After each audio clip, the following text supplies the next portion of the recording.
Está começando mais um Comentaristas de Portal, seu podcast sobre notícias, com comentaristas de opinião extremamente duvidosa, com exceção da opinião dos nossos convidados. Nós estamos gravando este programa no dia 24 de agosto de 2026. O meu nome é Adrian Lemos e juntamente comigo está ela, doutora advogada desempregada, senhora Sandra Inca. Olá, meu povo. Desempregada e ainda assim exausta. Justo. Vambora. Justo, é isso aí. E, diretamente das terras recifenses, o homem de 40 km por hora, senhor Thiago Miro. Olha aí, que bonito, né? E olha, detalhe, eu estava numa subida, hein? Caralho, aí sim, hein, Thiago? O homem tá forte. As pernas tá do tamanho do Incrível Hulk já. Basicamente. Justo, é isso aí. E aí, meu povo, bora comentar? Bora. Chegando aqui na nossa sessão principal, povo, recadinho rápido, senhora Edilene Ruth deixou um comentário lá no Spotify, faça como ela e deixe seu comentário também. Ela disse pra nós: aê, sextou com vocês no meu Faxinou da semana. Bem-vindo, pensador. Tivemos um programa felizinho essa semana. Lamento informar, mas acabou o programa felizinho. Essa semana o programa já vai ser triste, baixo astral e escorrendo sangue. Já vou avisando pra geral aí. Meu povo, seguindo aqui, queria eu começar esta semana trazendo duas matérias. Eu vou trazer as matérias, vou elocubrar um pensamento, vou trazer umas estatísticas aqui, depois eu abro pra gente discutir. O que aconteceu? Essa semana aconteceram duas coisas assim que me deixaram bastante pensativos no quesito segurança pública, não só do nosso estado, mas do nosso estado vizinho aqui, o Rio de Janeiro. A primeira matéria, ela é do dia 22 de agosto, lá do G1, e diz basicamente o seguinte: ciclista morto espancado em Copacabana apanhou por 9 minutos. Veja o que se sabe. Eu vou fazer um ampassando na matéria, porque ela é bem pesada, o vídeo é bastante pesado, eu cheguei a assistir o vídeo, é muito, muito, muito pesado, então eu vou passar por cima assim, do que se foi dito nesse quesito. Um homem de 37 anos foi morto no Rio de Janeiro depois de ser espancado por um segurança de uma loja de rua que suspeitou que ele tivesse roubado a bicicleta no momento que ele foi perguntado se a bicicleta era dele, ele disse que não. Inclusive essa bicicleta é da irmã dele, então realmente não é dele. Depois disso, o segurança ele passou a espancar o rapaz, inclusive o rapaz que foi espancado também por alguns entregadores que estavam ali e só viram a movimentação e entraram na onda. Inclusive, o jovem agredido, em momento algum ele revidou ou ele agiu com agressividade, ele sempre acatou o que foi dito, as ordens, enfim, e acabou acontecendo essa tragédia desse assassinato a céu aberto que aconteceu no Rio de Janeiro. Mas, aqui no estado de São Paulo, acho que para ser mais exato, na cidade de São Paulo, no Capão Redondo, vítima de assalto atropela e mata criminosos no Capão Redondo, zona sul de São Paulo. É uma matéria do dia 21 de agosto do Balanço Geral do período da manhã. A matéria basicamente diz o seguinte: 2 criminosos morreram após uma tentativa frustrada de assalto no Capão Redondo, zona sul de São Paulo. Um motorista reagiu ao ataque e jogou seu carro contra a moto dos assaltantes, que morreram no local. O condutor do veículo ficou ferido e foi levado ao hospital em estado estável. Os criminosos usavam um revólver calibre 38 e fingiam ser entregadores. Eles carregavam 5 celulares roubados e 2 alianças em uma bolsa. A moto usada no crime também era roubada. Aí eu vou aqui para alguns dados. Eu vou falar do estado de São Paulo porque os dados do estado de São Paulo são abertos e mais fáceis de ser encontrado do que o do Rio de Janeiro. Eu fui atrás dos dados do Rio de Janeiro, mas do Rio de Janeiro você precisa ter cadastro para entrar numa plataforma, para conseguir.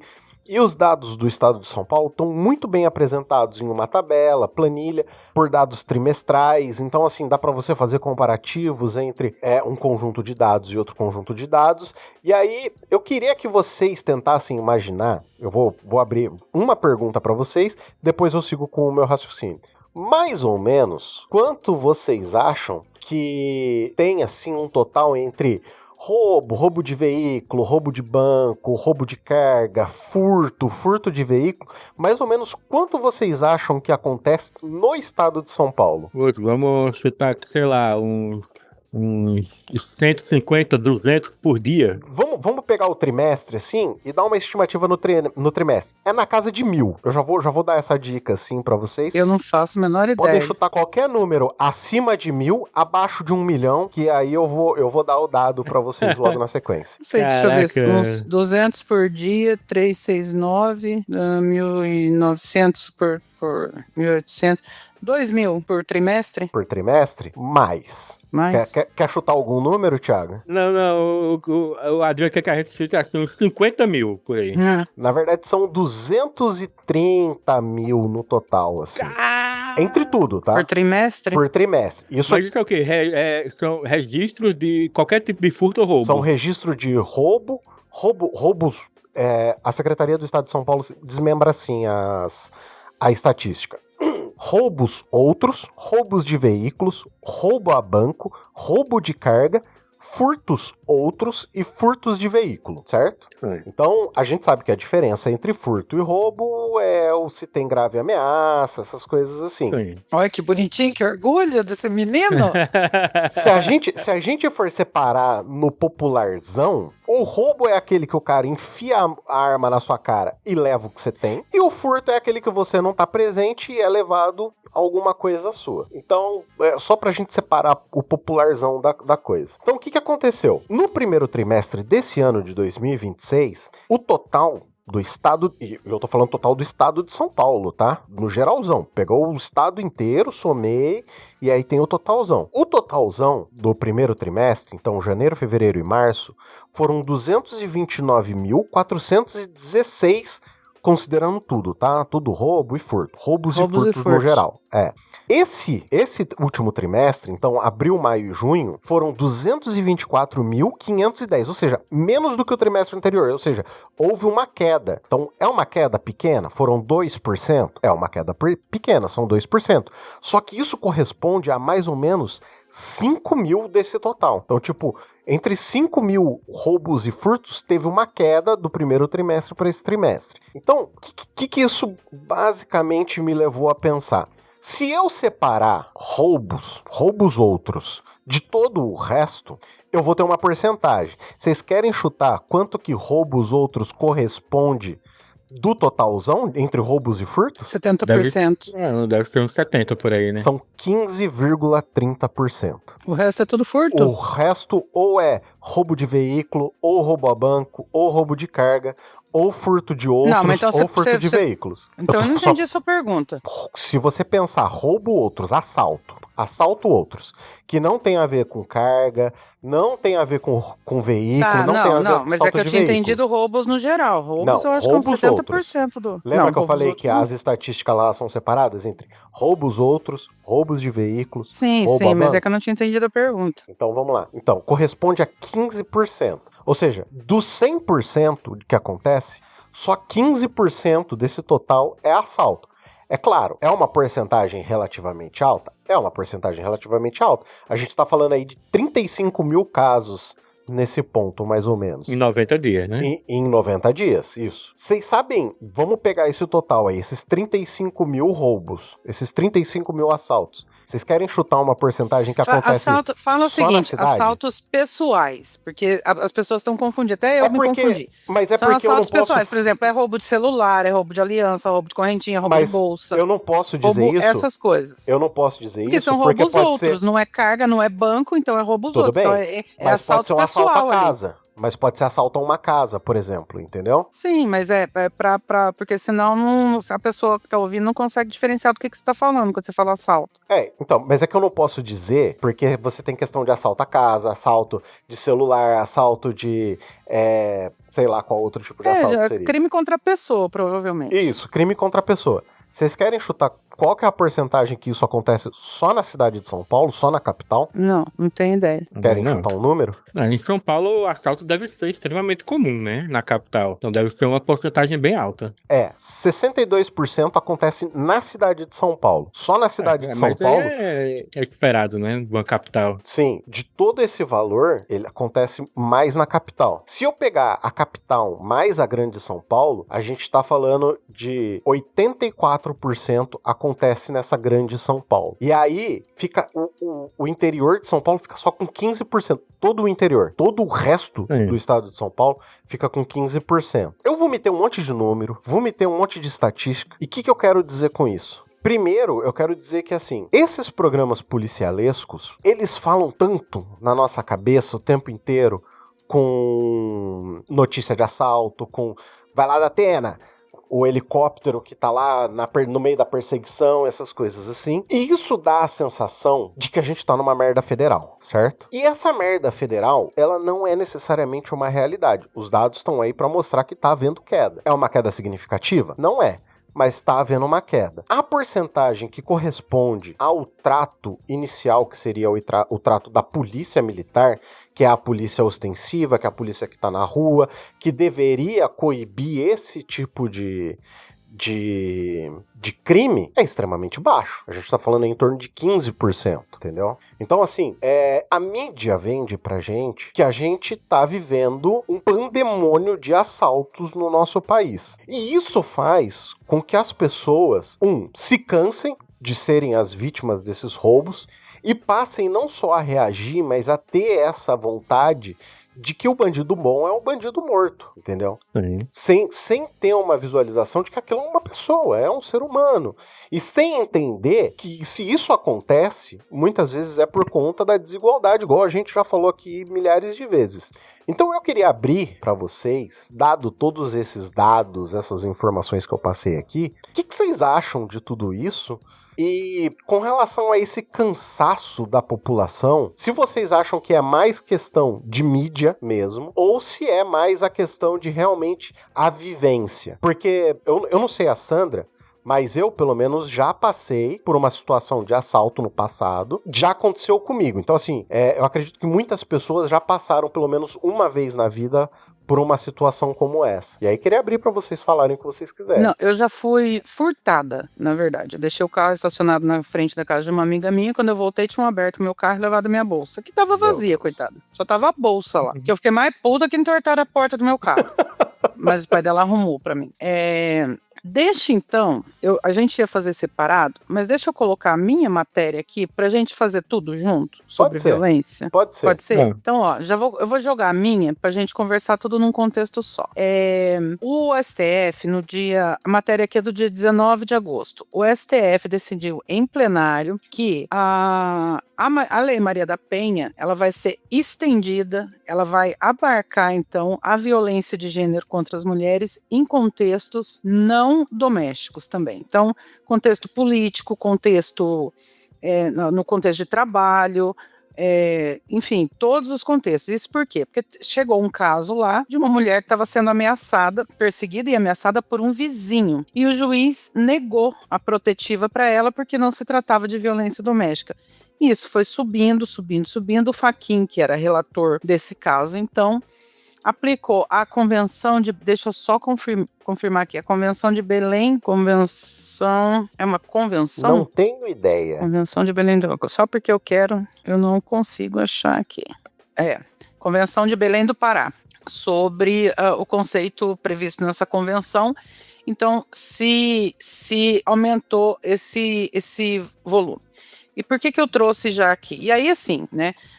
Eu lembro de um comentário que eu vi quando saiu a notícia de um cara falando, depois o povo faz que nem o Bruno, goleiro, e a gente que é culpado ainda. E aí eu ainda comentei com ele, falei, olha pra você ver que interessante. A Elisa Samúdio, quando ela foi mantida em cárcere privado e deram 300 abortivos pra ela, forçados, ela foi pedir medida protetiva, a juíza não deu, porque ela não tinha um relacionamento com o Bruno. E isso vem de sempre, né? Porque nem esse caso que chegou agora, que foi julgado e que acabou nesse resultado aí. E por que eu tô falando isso? Porque a gente, principalmente a gente mulher, essa semana eu tava numa palestra com umas outras amigas advogadas e a gente tava conversando sobre como nos escritórios a gente tem visto como homens chegam muito mais agressivos com uma advogada mulher. A moça que trabalha na OAB disse que chegou um rapaz lá para fazer nomeação e ele foi explícito que ele não queria uma advogada mulher porque a advogada mulher ferra homens. Nossa Senhora. Então a gente está dentro de um contexto social, levando agora para essa questão da violência, para a questão do lixamento e tudo, a gente está dentro de um contexto social que está ficando complicado para quem se dá voz, quem está sendo ouvido, Sim. não só na TV, mas como na internet também. Porque você veja, esse menino vamos supor que esse menino da bicicleta tivesse furtado. Não furtou, mas é que nem a moça lá do Guarujá, né? Uhum. Não furtou, mas vamos supor que ele tivesse furtado. Nós temos um ladrão a menos, 15 homicidas a mais. Exatamente. Você entendeu? Sim. Muitos anos atrás, eu não vou me lembrar o episódio nem o contexto, eu me lembro que num Nerdcast, a Aninha Arantes, ela falou, anos atrás, hein? Ela falou que tinham feito uma pesquisa sobre, acho que se não me engano era sobre preconceito racial, de gênero, de homofobia, esse tipo de coisa, xenofobia, e que as pessoas estavam respondendo a pesquisa descaradamente de forma preconceituosa. Ela falou, porque as pessoas, ela falou, o normal é que uma cidade esconda seus preconceitos porque ele não é aceito socialmente. Sim. A partir do momento que numa pesquisa você verifica que as pessoas perderam a vergonha dos seus preconceitos, o tecido social está se rasgando. E isso há anos atrás. Sim. Eu ouvi ela falar. E a gente está nesse período. Há umas semanas atrás também, eu vi, também não vou me lembrar, não guardei para esse episódio, um júri absolveu um policial ou 2 policiais, não sei, que tinha câmera, filmagem e tudo mais, que eles mataram mesmo, executaram mesmo um rapaz lá. Foram absolvidos. Então você vê que esse júri, ele acha correto bandido bom, bandido morto. Sim. É o retrato, é um recorte muito minúsculo, que é um retrato da sociedade. Então assim, a sociedade está doente por 2 motivos. Primeiro, por causa do medo. Também hoje ou ontem, não sei, saiu uma pesquisa de que o Lula tem mais eleitores que estão com ele por conta de propostas, enquanto o Flávio ganha no medo. Que é é uma tática, né, de governos de fascismo, realmente. Você segura, você captura o cidadão pelo medo, né? É medo da imigração, é medo de religiosidade das pessoas, é medo da mulher se levantar e o homem, nossa, coitado, vai perder o espaço dele.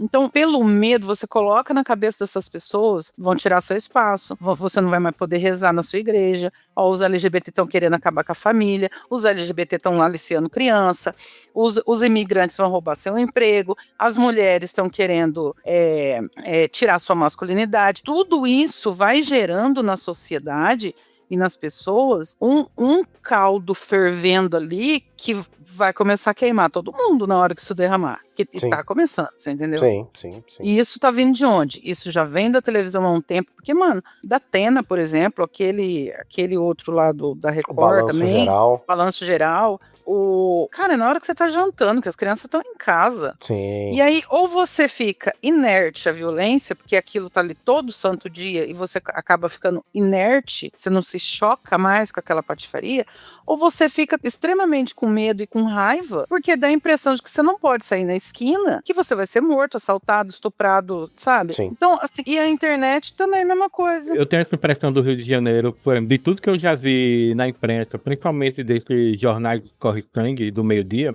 me impressou que assim, eu nunca vou visitar o Rio de Janeiro, porque no momento que eu botar meu pé fora do aeroporto, vai ter um taxista para querer me roubar, querendo cobrar muito mais caro na corrida, vai sair do aeroporto lá, passar na linha amarela, eu vou ter que ir dentro do táxi abaixado para passar no meio da troca de tiro, sabe? Ou o Rio de Janeiro inteiro, ou é dominado por tráfico, ou é por milícia. Sim. Tipo, o que é que eu vou fazer no Rio de Janeiro, sabe? Você lembra, Thiago, esses tempos também tava assim na Bahia, que o menino foi morto porque tirou uma foto fazendo um certo gesto, e aí o menino foi morto, o menino era turista lá, não tinha nada a ver com facção, acho que foi na Bahia mesmo. É, na Bahia. Que também gerou um medo absurdo, e assim, isso faz um mal pra economia, pra tudo, sabe? Sim. Não é que não exista violência. Vocês provavelmente já devem ter visto uma foto turística muito famosa de Natal, no Rio Grande do Norte, que é um morro pelado. Morro do Careca. Morro do Careca, já subi aquele morro já, quando podia subir. Então, que é maravilhoso o local turístico. É lindo. Mas recentemente amanheceu com uma facção, colocou o símbolo dela desenhado no morro inteiro. Você via de longe, né? Não vi isso. E simplesmente matou a área, assim, sabe? Porque quem quer ir lá agora? Sim, cara, Saiu um episódio maravilhoso do Rádio Escafandro hoje, na data de hoje, do dia 24. Eles estão fazendo uma série de episódios chamado Quem Matou a Política. Recomendo muito vocês ouvirem.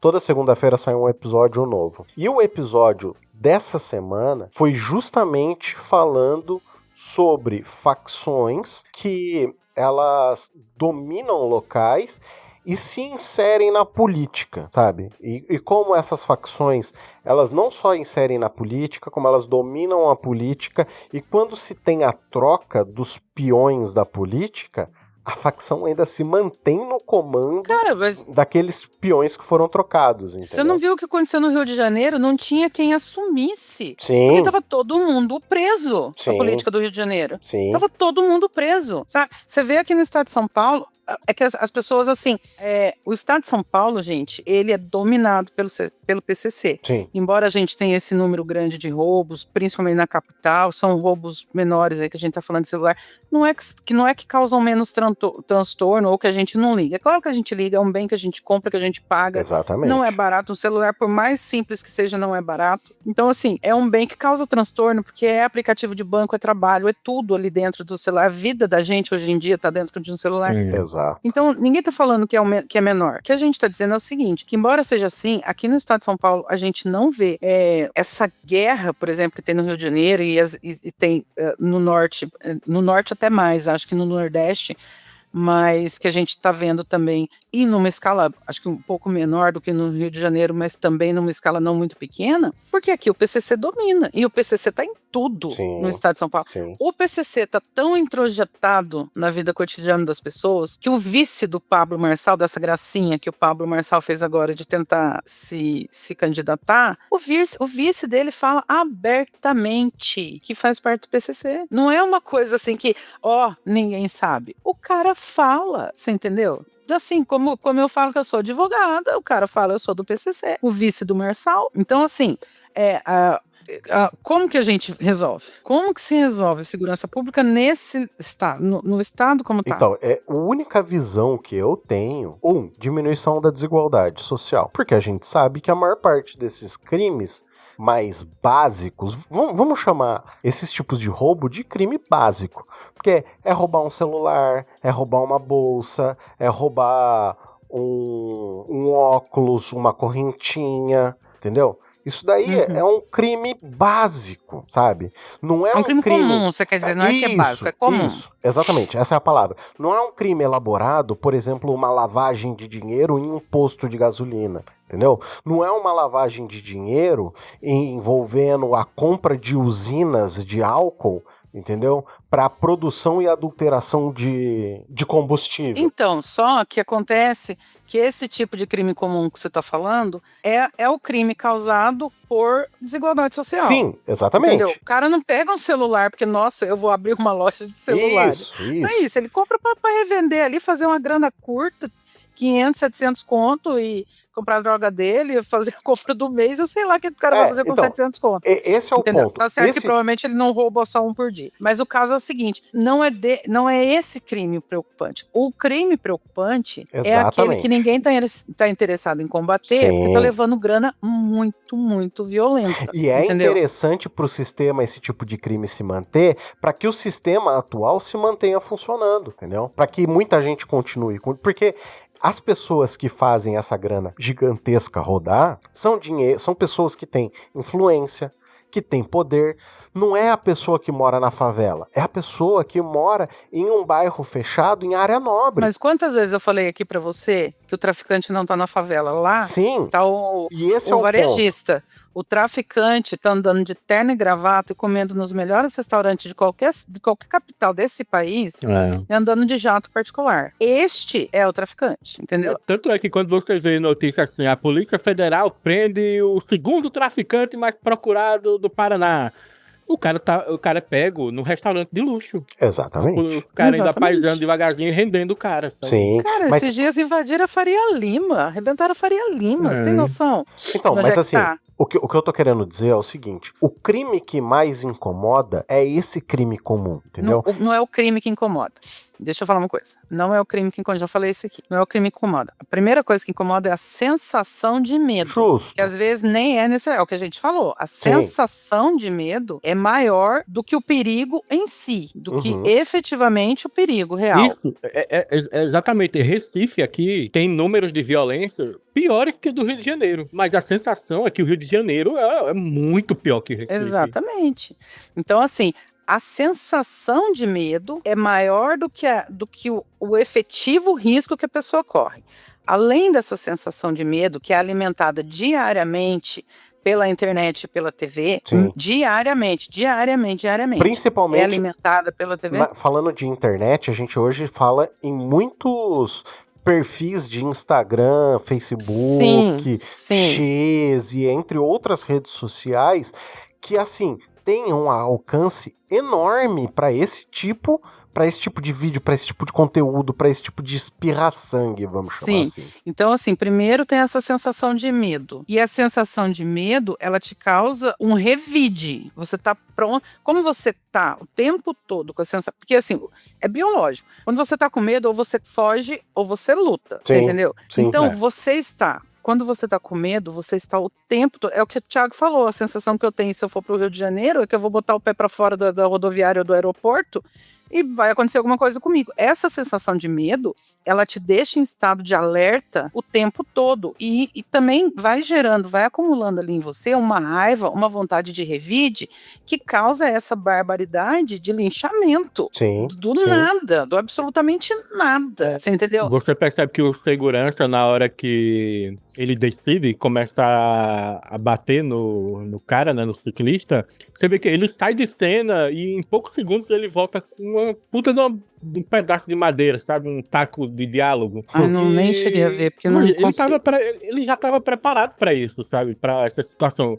E o mais louco nos vídeos é que você vê, Sandra, ele sorrindo. Porque é a sensação de que eu tô fazendo justiça. Eu tô fazendo a justiça que o Estado não me dá. E aí de fato, se o cara realmente fosse um criminoso, tivesse roubando a bicicleta, o cara ia estar sendo tratado como herói em página de direita. Exatamente. Você entendeu? É isso que eu tô falando pra você, que o nosso tecido social, ele tá completamente rasgado. Não se tem mais a moralidade de que isso é certo e isso tá errado, que é o que eu falei. Ainda que ele fosse um ladrão, nós teríamos um ladrão a menos e 15 homicidas a mais. 15 assassinos na rua. Sim. Só que a pessoa não consegue compreender esse tipo de coisa. O cara do carro, talvez encaixe ali, claro que vai ter que ser periciado, vai ter que ser revisto e tal, mas talvez caiba uma legítima defesa, porque ele foi ferido, os caras estavam armados, os caras eram ladrões e o único meio dele se defender ali era com o carro. Era a única arma que ele tinha, era com o carro. Ele não ia sair do carro tentar dar tapa na cara de quem tá armado, você entendeu? Então, você vê. Então, assim, talvez ali ele consiga uma legítima defesa, é uma outra situação, né? Mas além, então, desse sentimento de medo e desse estado eterno de vigilância contínua que a gente anda vivendo, nós temos isso sendo alimentado pelas redes sociais e pela TV e ódios generalizados. Entendeu? Ódio contra LGBT porque vai destruir sua família, ódio contra as mulheres porque vão tirar a sua masculinidade. Meu filho, ninguém quer a sua masculinidade. Pega a sua masculinidade e enfia goela abaixo, sabe? Coma o seu próprio saco, sabe? Ai, que inferno de negócio de masculinidade, que inferno da minha vida, essa merda. Então, tá alimentando esse ódio através desse medo. E ainda tem uma segunda questão, que talvez nem seja a segunda, seja a primeira, porque talvez essa surgiu disso, que é a não responsabilização dos crimes, entendeu? A gente vive falando que a polícia militar não tá dando certo como nessa configuração. Não tá. Ela não serve para proteger e ela não é feita para investigar e ela não serve para quê? Você serve para bater nos outros. É só isso, ultimamente é só para isso que ela tá servindo. E perseguir também, né? Porque aconteceu uma certa perseguição aí contra um candidato a governo do estado, mas enfim, uma suposta. Você vai na delegacia e fala: meu celular foi furtado. O delegado, enfim, ninguém tenta rastrear o sinal de GPS do teu celular, ninguém tenta ver isso. Então é assim, você comunica, só que ninguém investiga, porque é um celular mais um. Tá, mas é mais um, e se você não tomar providência, vai ser mais 50 hoje, só Deixa eu hoje. aproveitar que você falou isso e trazer mais um caso. Tem uma pessoa na rede social, não vou lembrar quem que é, talvez eu tenha salvado o link, se eu salvar eu adiciono na descrição, senão vai ficar como minha anedota e uma hora aparece pra vocês esse vídeo. Uma pessoa falando o seguinte: eu fui roubado, eu rastreei meu celular, eu sei onde ele tá, eu liguei pra polícia e a polícia não fez nada. É esse o título do vídeo, é essa a chamada do vídeo que ele faz. E aí eu fiquei refletindo, pensando na questão de a polícia não faz nada. A polícia tá certa. A polícia militar não pode simplesmente entrar em uma casa porque alguém tá falando pra ele que roubaram o celular dele tá ali, entendeu? Porque o Ela domicílio... pode confirmar, né, a informação. Mas aí é que tá, ele tem que abrir a coisa e tem que pedir que um juiz emita um... Não, na verdade não. Nesse caso, se tem suspeita de um crime ocorrendo naquele instante, ele pode entrar. Se ele confirma, o celular está aqui dentro da sua casa, está acontecendo um crime. Ele pode entrar. Eu não sei se a polícia consegue estar embasada nesse ponto, Só que não é assim, eu contei que tá lá invada. Não é assim, mas se ela tiver como confirmar ali, GPS, tudo mais, o celular está lá, ela pode entrar porque tá acontecendo um crime. Uma situação parecida rolou aqui em Moreno, que um amigo meu, ciclista, se envolveu num acidente com uma moto, né? No caso, ele bateu na moto, né?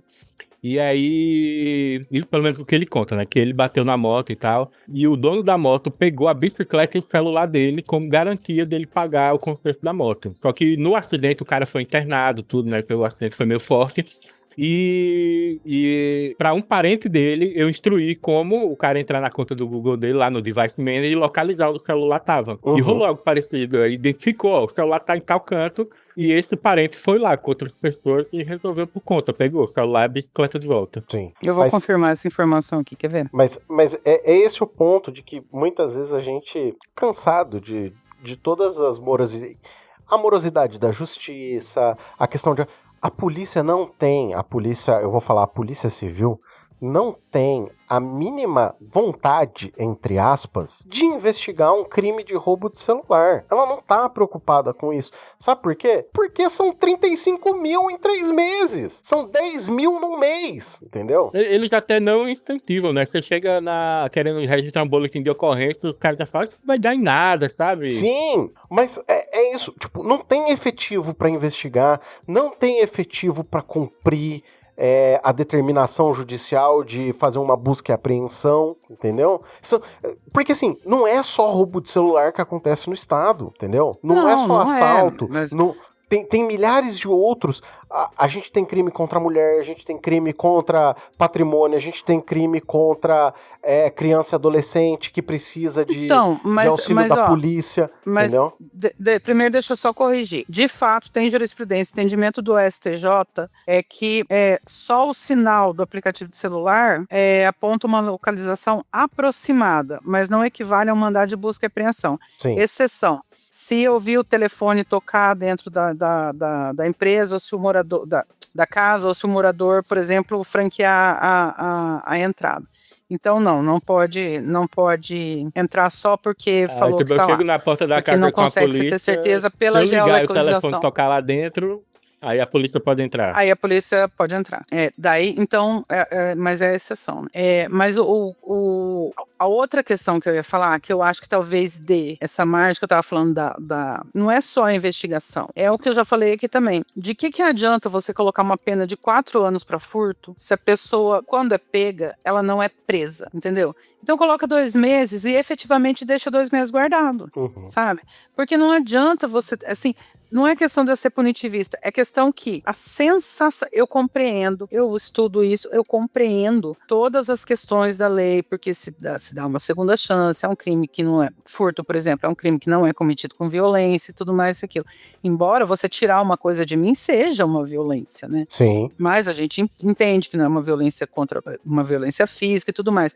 Eu compreendo, mas a sociedade não compreende. Porque quando você tira uma coisa de mim, mesmo que você não tenha me ameaçado ou me agredido fisicamente, que seja um furto, ainda assim, eu me sinto lesado. Sim. E esse sentimento, se Olha, furto de hoje em diante vai dar que seja 4 meses de prisão. Mas o cara vai ficar guardado 4 meses.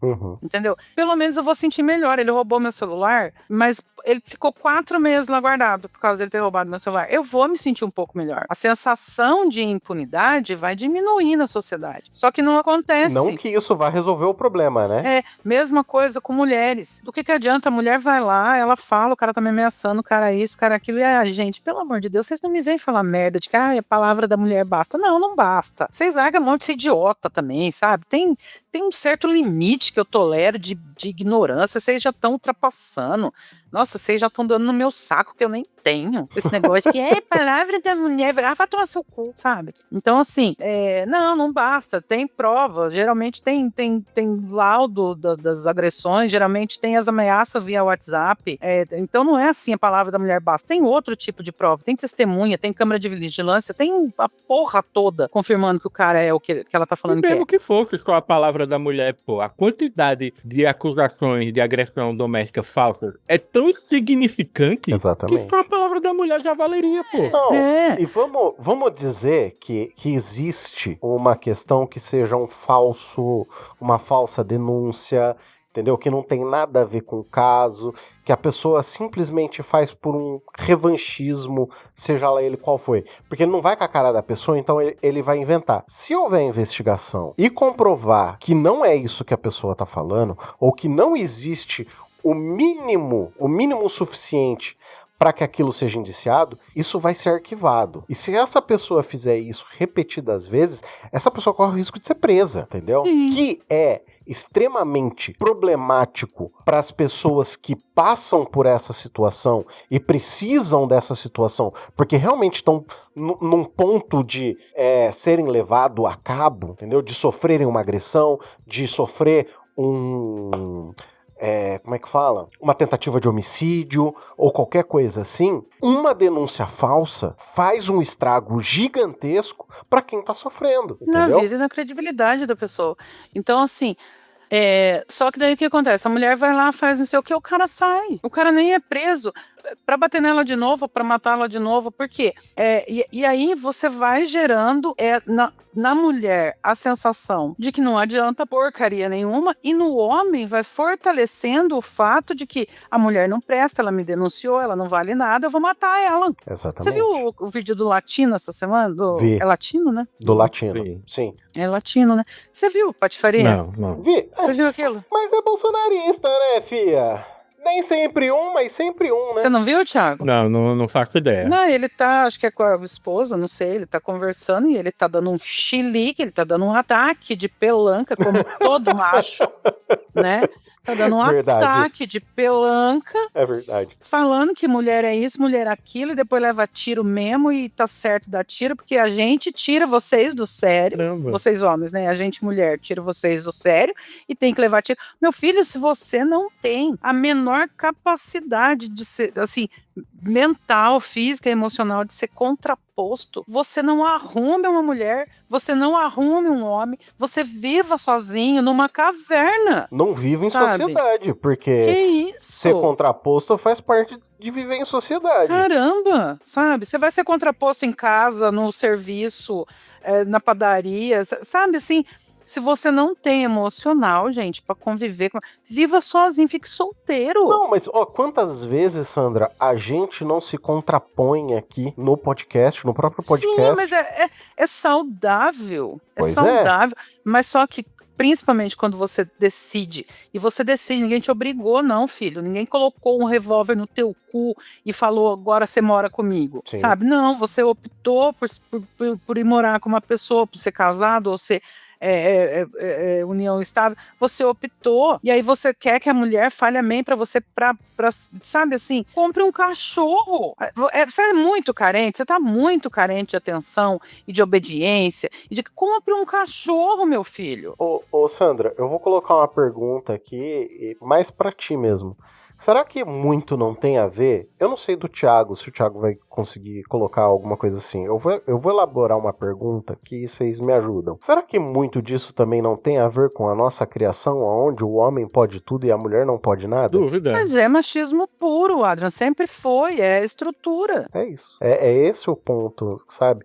Que hoje eu reflito muito sobre essa questão de que o incentivo, que realmente, assim, eu posso dizer por mim e pela minha esposa. Quantas vezes eu vejo que ela quer fazer algo novo ou tentar algo novo e ela fica com medo, com receio de tentar fazer. E se eu tiver vontade de tentar alguma coisa, eu vou tentar, e se não der certo, paciência, sabe? Eu tenho um amigo, e aí uma vez ele me mandou mensagem falando assim pra mim que ele ia encontrar com um boy, que não sei o que ele tinha conhecido no aplicativo. Eu falei, tá, mas onde é que você vai? Ah, ele não me falou ainda. Tá, mas depois, mas você conhece ele, sabe o nome, de onde ele é, você quer deixar o telefone comigo? Não precisa. Eu falei, cara, aí eu conversei com ele, eu falei, ó, você faz parte de uma minoria, porque você é gay. Sim. Só que ainda assim, não passa um minuto, porque ele é homem, não passa um minuto pela cabeça dele ter medo desse cara com quem ele vai encontrar. Quando se eu fosse vítima, encontrar né? com um cara de aplicativo,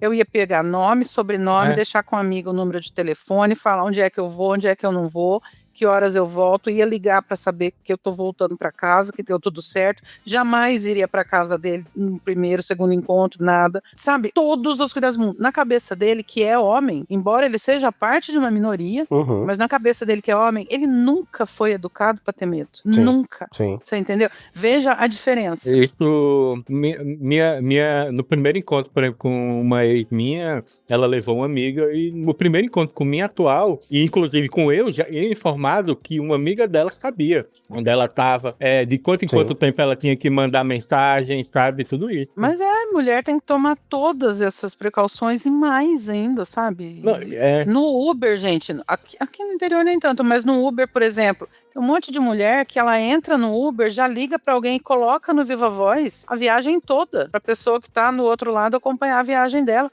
E o cara do Uber saber que tem alguém acompanhando ela ali. Sim. Então você vê o que mulher passa. Mas você sabe? vaga de emprego. Você tem lá uma vaga de emprego de tecnologia que exige 10 linguagens de programação. A mulher se exige a conhecer as 10. O homem conhece 4 mais ou menos, se candidata pra vaga.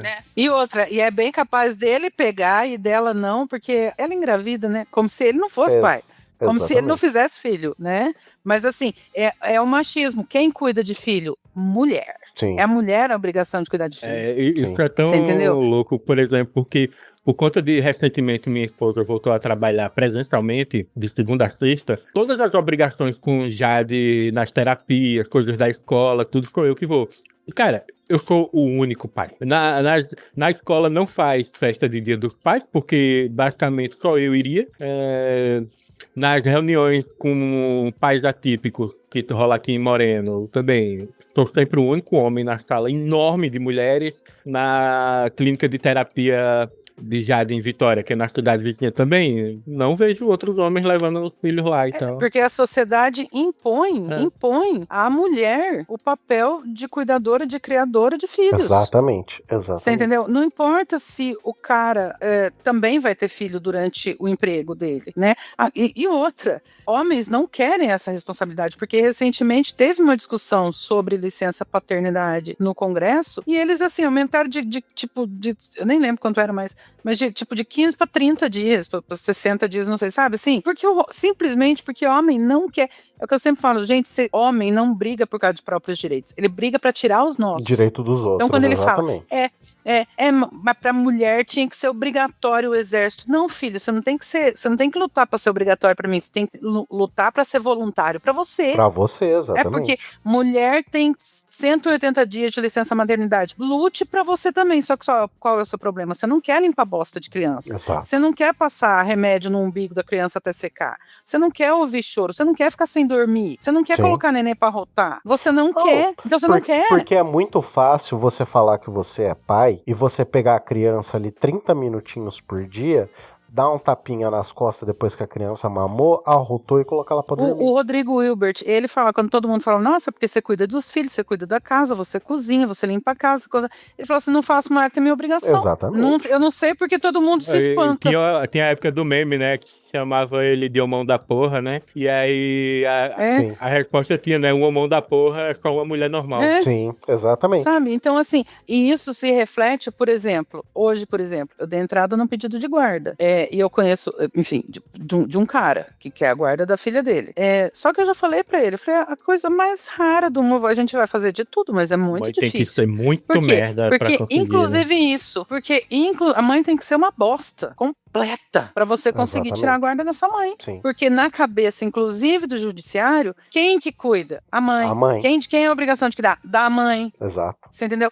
Então, assim, esse negócio de, é pro bem da criança, não, nunca é avaliado. Nunca é avaliado direito. Quem é que tem mais possibilidade, quem é que tem mais tempo, quem é que tem mais ânimo, quem é que tem mais senso de moral social, de fato, já que essa é uma questão tão cara para as pessoas, esse senso moral que, para mim, senso moral é muito relativo, na verdade. Com certeza. Não, assim, tem questões que, obviamente, né, você não vai ficar de porta aberta entrando e saindo macho de dentro de casa com um filho pequeno. Não é esse que eu tô falando, mas assim, se bebe, se vai pra baile, se tem amiga, isso daí não desabona uma mulher a ser mãe. Ela acha que desabona, mas não desabona, né? Não é porque ela teve um filho que ela deixou de ser uma pessoa que merece diversão, arte e né? Sim. A gente não quer só comida. Então, assim, e esse machismo tão estruturado na sociedade causa esse tipo de transtorno sobre guarda, sobre homem ser criado como se o mundo fosse dele, que ele pudesse tomar qualquer coisa.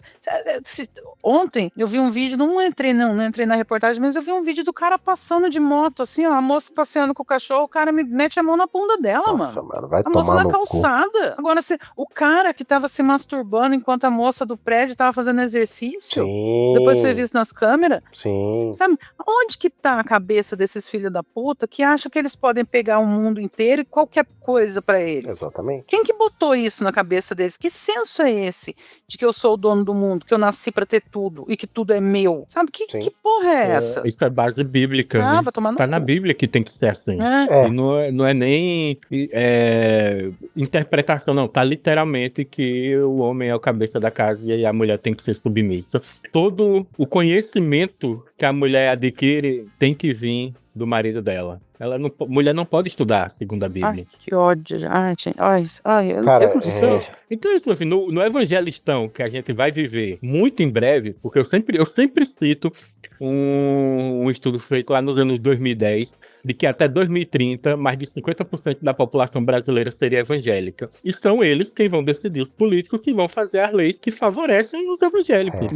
E eu vou deixar aqui um negócio. Leiam sobre um negócio que chama teologia do domínio, que é uma coisa que está muito em voga hoje, e que, se você é progressista, se coce, tome os conselhos tutelares da sua cidade. Se você faz parte, por exemplo, como eu, médicos que têm esses, olha, como é que me foge a palavra? Esses conselhos, assim, conselho de medicina, conselho regional, OAB, conselho estadual, conselho de nutrição, conselho... Tome um lugar ali à frente, se você é progressista, porque a teologia do domínio diz que essas pessoas, para elas formarem uma teocracia, elas precisam ocupar pequenos espaços, e é isso que está acontecendo. E é isso que elas estão estão fazendo. ocupando esses espaços. Literalmente isso que elas querem. Exatamente. Cara, eu já falei isso. A única coisa que separa o evangélico brasileiro de um militante do ISIS, por exemplo, é o acesso à arma. Se o Brasil você tivesse acesso a um AK-47 tão fácil quanto... Que foi facilitado, um AK-47 tão fácil como você tem no Oriente Médio,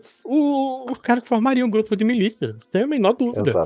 Exatamente, é isso mesmo, exatamente, é esse o ponto da questão, e é isso. Vocês querem colocar mais algum ponto depois de todas essas pistolagens? Não, já tô até sem fôlego de ódio.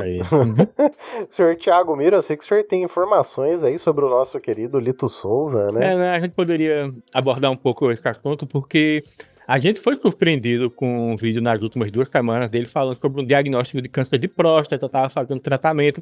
Então a gente via ele um pouco Sim, debilitado sim, e imaginava que isso era decorrência do tratamento, né? Tratamentos para qualquer tipo de câncer debilitam a pessoa muito, né? Com certeza. Uhum. E é muito louco que no vídeo você via que o braço esquerdo dele tava estranho, sabe? A questão de movimentação, tava meio contorcido e tal. E ele explicou que poderia ser efeito do tratamento, né? E poucos dias depois surgiu um vídeo da esposa dele, um vídeo de 12 minutos de cortar o coração, em que ela conta que ele foi diagnosticado com uma doença chamada Creutzfeldt-Jakob, são o nome de 2 cientistas alemães, né, ouvi. que nomearam a doença, Uhum. que é uma doença neurodegenerativa, que tá na mesma categoria ali de Alzheimer e Parkinson, só que ela é inacreditavelmente rara e extremamente violenta, enquanto o Parkinson e o Alzheimer levam de 10 a 20 anos para poder manifestarem sintomas graves e levarem o paciente à morte, essa doença ela tem uma média de morte em 1 ano, e assim, em muitos casos são bem rápidos, né? Uhum. Por conta de acompanhar o caso do Lito, eu tenho visto relatos que a doença se tornou muito popular por conta dele, né? Então apareceram muitos vídeos de pessoas que tiveram parentes que morreram por conta dessa doença e que falam assim que é um negócio devastador, porque estamos nós conversando aqui completamente lúcidos e fisicamente bem, e em 2 semanas você tá em estado vegetativo. É muito bizarro o quanto isso é Sim. devastador para a família, né? Sim. Eu não sei se eu cheguei a comentar com vocês na época do grupo, logo quando eu descobri a questão dele do câncer de próstata e que ele lançou o vídeo no hospital, Conversou. que ele estava fazendo o tratamento, tal, que ele perdeu muita massa muscular, que ele tinha perdido 7 ou 8 quilos. Ele até comentou depois falando que isso tinha sido por conta do uso de corticoide e o uso de insulina, que isso acaba consumindo muita massa magra do corpo, tal, né? E eu não sei se eu cheguei a comentar com vocês, mas eu tive muita sensação de ver meu pai. Porque foi aquilo, quando meu pai teve câncer, eu já falei aqui que foi muito rápido. Tipo, foi coisa de 3 meses entre a descoberta e a morte. E o último mês, tipo, ele já tinha perdido muita massa magra do corpo e tal. E eu tive muito essa sensação quando eu vi o Lito. Então eu até mostrei pra minha esposa, eu mostrei pra amigos. E eu fiquei com aquela sensação ruim, sabe, de tá vendo o mesmo filme de novo. E a questão dele tremer o braço, inclusive, eu achei que pudesse ser o mesmo linfoma que meu pai teve, o linfoma de Hodgkins, porque o linfoma de Hodgkins, ele cresce nos linfonodos, né, e um dos linfonodos é um linfonodo que tem aqui próximo da escápula, e ele pega o nervo do braço. Então, conforme ele incha, ele cresce, ele pinça o nervo do braço, e o braço fica bobo, você não consegue ter força, você não consegue ter movimento de pinça.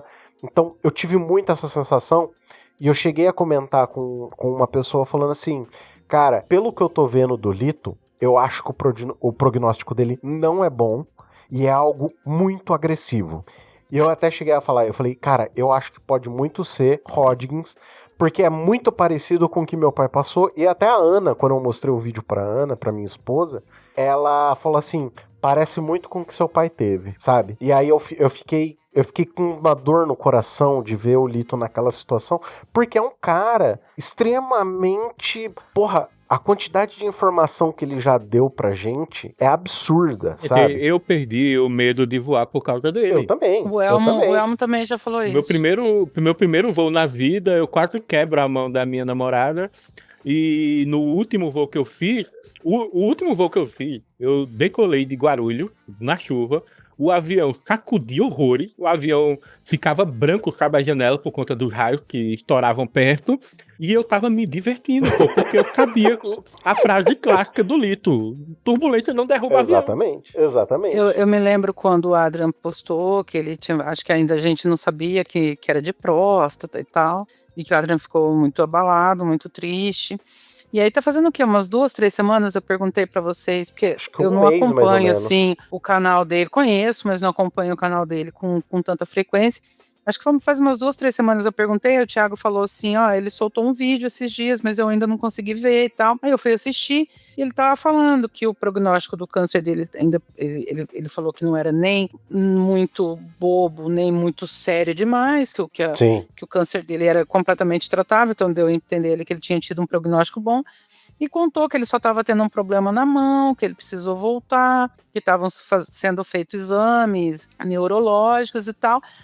Mas assim, não, até comentei com vocês, gente, parece que o prognóstico dele é bom e tal, não sei o quê. E aí depois passou um tempo e veio essa paulada, sabe? E assim, gente, a única coisa que eu tenho que falar é o seguinte: se você é de reza, reza. Exatamente. Se você é de pensamento positivo, pense. Se você... Mesmo que você não acredite em nada, manda uns... Sabe, só então, pensa. Eles publicaram um vídeo da situação atual dele, em que ele mesmo aparece, sabe? Já imóvel numa cama, e a esposa dele falou que ele já perdeu parte da visão, e como essa doença, ela mata neurônios no cérebro, então ela ferra com a parte motora, e dependendo de onde ela ataca, vai prejudicar a mente da pessoa. Você pode ter demência, prejudica a sua visão, se atacar nas partes dedicadas à visão, né? E ele já perdeu parte da visão por conta disso. E eles publicaram esse vídeo para fazer apelos a faculdades, universidades no mundo que têm estudos relacionados a essa doença, para que ele entre no grupo de estudo, sabe? Aí você tem na Alemanha, tem 2 nos Estados Unidos, e a esposa dele publicou que eles estão em contato com uma universidade de Nashville, nos Estados Unidos, para tentar incluir ele no estudo. E então, quem não acredita em nada, torce pra ele entrar no estudo. É o que dá pra fazer. Sim. E porque assim, é o que a gente fala, né? Gente boa. Eu sempre brinco, né? Que o Ariano Suassuna, por exemplo, devia ser eterno, que eu acho um absurdo. O Ariano Suassuna do partido, não devia nunca. Devia ser eterno. E tem esse tipo de pessoa que o Lito tá incluído, sabe? Nesse tipo de pessoa que a gente queria um pouco mais com a gente. Eu, por ser um cara mais ateu, e tenho essa visão de que não é que a fé não é necessária, mas de que o mundo é regido, pra mim, a minha visão é que o mundo é regido pela aleatoriedade. E essa aleatoriedade, ela pode ser boa. Mas não é opinião. Isso é um fato. Isso é um fato. E o Lito, tipo, não é questão... Porque tem gente que utiliza a questão de, tipo assim, ele fez alguma coisa, então agora ele tá pagando, isso é não sei o quê. Foi sabe? O que falaram com o filho lá do... Como é o nome do cara que o filho morreu atropelado por um ônibus na cidade? O Cacofonias. Sim. Isso. Falaram que era um castigo pelas mensagens de ateísta que ele publicava no Instagram. O Pirula. Pirula. O que aconteceu com o Pirula. Exatamente. Também por causa dele ser ateu, por causa dele defender vacina. Porque a ABC não acontece com cristão, né? Não, de forma nenhuma. Exato. Não, mas aí é que fica o questionamento simples, é um questionamento básico, simples, de que se existe um Deus que realmente é onipresente, onipotente e caralhada 4, por que ele se importa tanto com uma única pessoa, em foder uma única pessoa, sabe? Tipo, que sadismo é esse em querer punir alguém que, em tese, foi ele que fez ser daquela maneira? Então, eu não sei de quem é a frase, porque eu não me lembro agora, mas tem uma frase que fala: se Deus existe e eu me encontrar com ele no julgamento final, ele vai ter que me pedir perdão, ele vai ter que pedir perdão à humanidade. Sim, exatamente. É isso, cara. É a única coisa que dá pra dizer. Mas assim, o que eu tenho a dizer é o seguinte: se você é de reza, reze. Se você é de torcer, torça. Se você... enfim, sabe, pensa nele com carinho, torce pra dar certo o estudo. Exatamente. Mas confesso assim, me dá um desgosto assim quando eu leio esses comentários, porque assim, o Lito não é uma pessoa cristã. Mas mesmo que fosse, você vê assim, ele está com uma doença que até então tem 100% de fatalidade. Sim. E a pessoa vai lá e bota assim: estou orando em nome de Jesus, vai dar tudo certo. Porque na cabeça dela, ela acha que ela está fazendo alguma coisa por aquilo. Mas eu acho que não... Mas assim, quando eu falo se você é de reza, reze, é porque eu acho que assim... A reza, ela pode ajudar... a oração, ela pode ajudar você a lidar com você mesmo, sabe? Exato. Mas a sua oração não vai fazer nada, não vai ter nenhum efeito para outra pessoa. Não vai fazer diferença. Não vai fazer diferença, mas assim, é que nem eu tô falando, torça, porque dá a sensação que passa é que a gente, pelo menos de algum jeito, ajuda, sabe? Assim, não que efetivamente ajude, né? Porque senão, eu vou te falar, a quantidade de raio que já tinha caído na cabeça do Bolsonaro não seria bolinho. Não ajuda. A gente pedir não ajuda. Um raio na cabeça do Nicolas, mas errou, né? Ai, Jesus, teve isso. Eu tinha esquecido disso já. Pra você ver, se realmente essa galera que acredita tanto em Deus, acreditasse, tipo, entendesse, né, as provisões divinas, as mensagens divinas, eu até hoje não vi cair raio numa parada LGBTQIAPN+, entendeu? Você sabe que eu não sei se é uma verdade ou se é só uma anedota jurídica, eu realmente não sei. Mas tem uma história que diz que tinha uma igreja e aí abriu um bordel do lado da igreja. E aí a igreja começou a fazer uma roda de oração para cair um raio no bordel. E efetivamente caiu um raio no bordel. O bordel processou a igreja por causa que o raio caiu no bordel. E aí a igreja falava que ela não tinha nada a ver com o raio. E aí o despacho do juiz era engraçado. Eu tô com um bordel que acredita muito em Deus e uma igreja que não.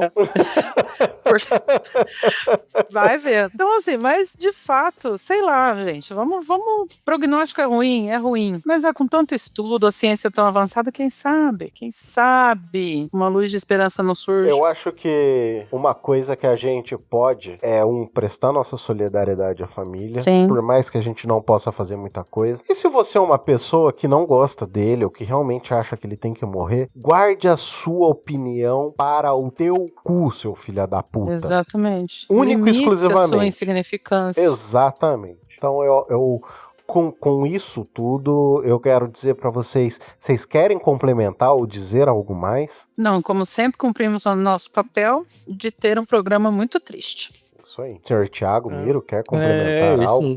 Quer mandar pessoas tomarem no cu dela também? Não, só torcer mesmo para que essa universidade acolha ele e que consiga parar a doença, né? Porque não existe nem tratamento para ela, para você tentar diminuir ou diminuir o ritmo, interromper, que eles consigam dar uma sobrevida com qualidade pro Lito, né? Sim, é isso aí. Meu povo, então vamos encaminhar aqui para aquele momento que eu falo daquelas redes sociais maravilhindas e também daquele meio de comunicação arcaico que os parentes da Sandra, os incas, gostam muito, que é o nosso e-mail, que as pessoas também podem nos encaminhar. Além de mensagens no Senhor Spotify, elas podem nos encaminhar e-mail, que é comentaristas.pod@gmail.com.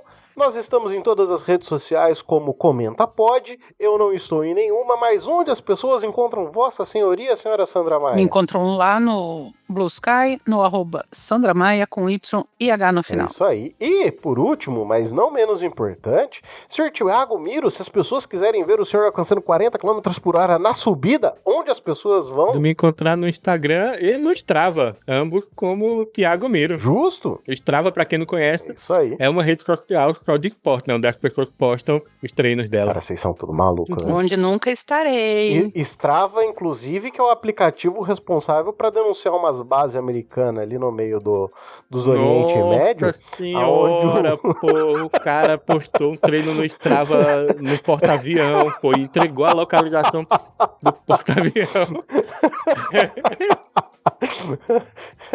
É isso aí, meu povo. Mas não teve um cara também lá na Ucrânia que fez isso? Não, no Oriente Médio. Teve um assim também que... Não, o que rolou não, foi... Não, mas lá na Ucrânia teve um também que postou e isso, não, mas isso aí foi Brasil, essa é nossa. Foi brasileiro na Ucrânia que postou no Facebook com a geolocalização marcada. Não, nem tava sabendo disso aí. Isso aí é nosso. E rolou mesmo isso, matou uma galera. Isso, foi isso mesmo, rolou. Ai, brasileiro fazendo cagada, né, velho? Quando o brasileiro não faz cagada na entrada, faz cagada na saída, né? Puta que pariu. Brasileiro é foda, viu? É isso aí, meu povo. Eu agradeço imensamente vossas senhorias por essa gravação. A gente fica por aqui. Um grandíssimo abraço. Até o próximo programa e tchau, tchau. Tchau, tchau. Beijo, tchau.